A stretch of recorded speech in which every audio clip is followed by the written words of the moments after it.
He's back, in case you haven't heard. Though I just as much could be talking about this guy, Abi, competing for the first time in 233 days, some 82 rungs further down the chart.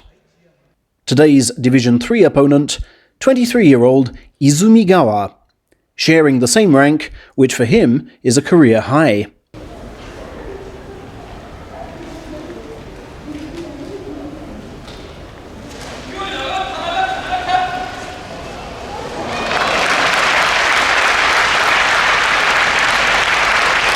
As you see, Abi still has a top division Tachi-ai, and, as a new father, he's now desperate to add a top division attitude.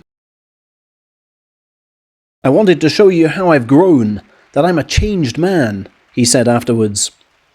"I fought full of appreciation for those who've allowed me back into that ring, which seemed wider after all this time away."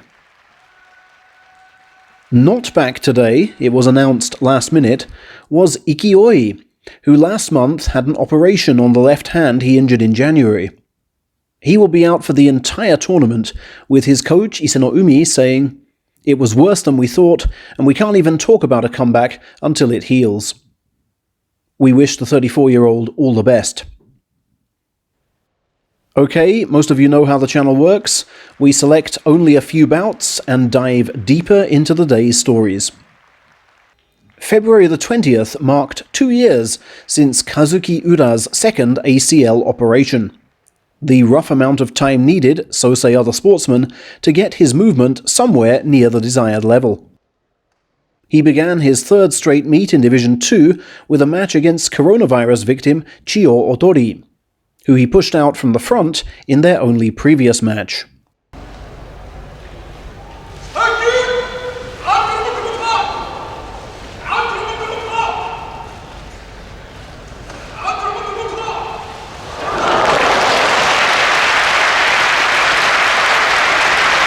Well, how do you think he's moving?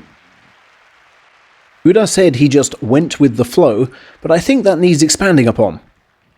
Chiyo Otori comes out with his standard Tachi-ai, left foot forward. But Ura, rocketing upwards, smothers his initial thrusts with the right forearm and chest, then drives him back, both hands inside. Otori clinches, then blocks the shove resulting from Ura withdrawing and re-aiming his left. Otori then shows good strength to almost succeed in flipping the right arm backwards. But Ura is just so fast at removing his limbs from traps. Now his head is over the right shoulder, but he can't stretch for an outside left. He doesn't want to risk a rib press with his left armpit breached, and so, yes, the flow logically takes him to this move here, the attack on the nape. He concedes it's a shame he can't do all of this in his native Osaka, but is grateful merely to have a tournament at all. A March tournament in Tokyo for the first time, the records say, since 1874. Another man in focus today was Enho, who sat out January due to close contact Hakuho's infection. He was in Division 2 for the first time in exactly 2 years, and facing Chiyo Otori's stablemate, Chiyo, who he'd beaten twice before.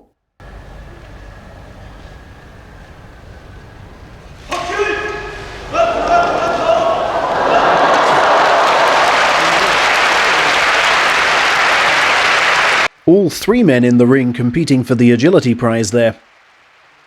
"Shaking to be back after such a long time," was how the little man described today's experience. "I trained harder than usual to make up for missing January," he added. Perhaps those neighborhood utility poles now need replacing. Next, why is Hoshoryu imitating his uncle's stare of death? Sheepish Midori Fuji is the reason. His eyeballs almost rattling with the fear of his game plan being discovered.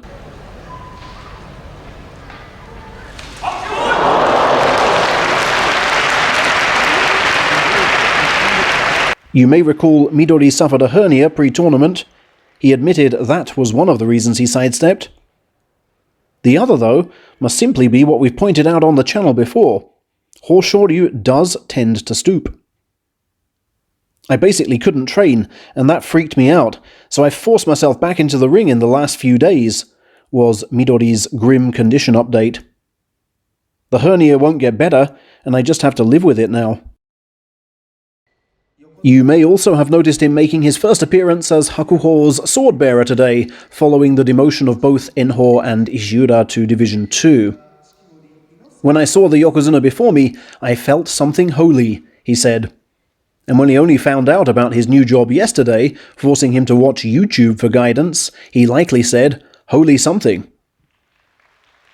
Midori claims this awkward crouching position had no further effect on his back, but he does concede Terutsuyoshi berated him for letting the heavy sword wobble. Their stablemate Terunofuji was delighted with his display against Hokutofuji today, leaving him just 8 wins off his Ozeki promotion target.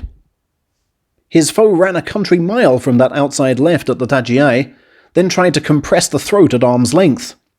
But arm's length will leave the armpit exposed to Teru's determined left. Hokuto's orthodox defense is to clinch and press, but Teru trusts his bulk to withstand and knows it's now just a case of replanting the feet for the decisive throw. Even though it was inside left, I took it calmly, was his verdict, and I don't disagree. Were you unhappy with Asanoyama's sumo today? He certainly was. Good reactions for the thrust over, but I've really got to reflect on what I did, he groused. He didn't dominate for sure. Outstrides the left leg for the outside left grip, but fellow Kindai Unigrad Takarafuji ensures his right hip is well back. His left side actually wins the battle for the inside arm, prompting the Ozeki to slip outside and thrust, but that's really not his game, and he's worried it came to that. Let's finish today then with what you've all been waiting for. Hakuho, promising to do the injured Kakuryu's bit as well, against defending champion Daieisho, who claims his pushing and thrusting has improved even since January.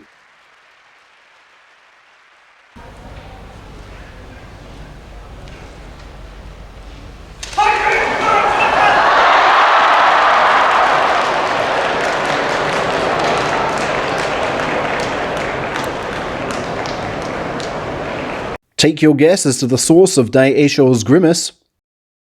He falls hard on the knee, I think even against the outer rope, comes down on his left wrist, then his elbow, then possibly his right fingertips, and headbutts the bow twirler's ankle, which I hope is alright. Here's basically what led up to that. Hakuho doesn't want a head-on date with those famous thrusts, and so face slaps with incredible speed to skew Daieisho's direction of travel. He's an outside left man who can also fight outside right, as you see from his head position, and this versatility is what always keeps opponents guessing. He clearly thinks about an outside belt grip, but then opts for an angled clinch and push, the clinch meaning he need no longer worry about left side thrusts. A trapped Daieisho now has only one option, the sidestep and right thrust over, which very nearly works. Hakuho's feet aren't as steady as before, but look at the propulsion he gets here, allowing him to fly and clothesline with the left, and half-sweep the calf with the right. They fall together, but Daieisho's body is clearly heading into the audience. That is a Hakuho win. Okay, I hope you enjoyed our deep dive into the day's events. We'll feature some different wrestlers tomorrow. See you then.